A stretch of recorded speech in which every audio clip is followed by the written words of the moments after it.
FrameMaker Publishing Server gets the most use out of systems cores using workers to produce horizontal and vertical server scaling. Vertical server scaling uses one system to run multiple workers. These workers run one instance of FrameMaker each through FrameMaker's publishing server.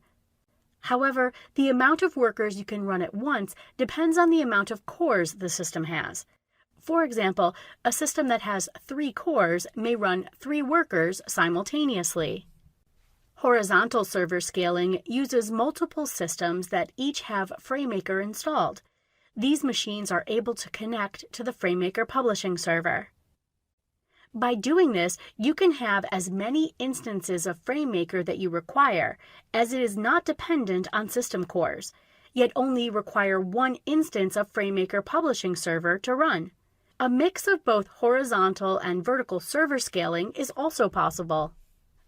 The Performance tab in the Windows Task Manager includes the CPU information. Look for the amount of cores available on your CPU. The number of cores equal the amount of workers you may be able to run simultaneously. Now you can open multiple workers to run these tasks at the same time. The workers signal that they are ready for tasks with a started listening line displayed on the console.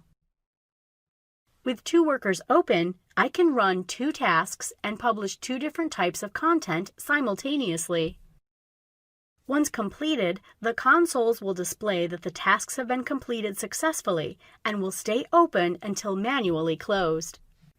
If you have questions or would like a personalized demo, please write to us at techcom@adobe.com.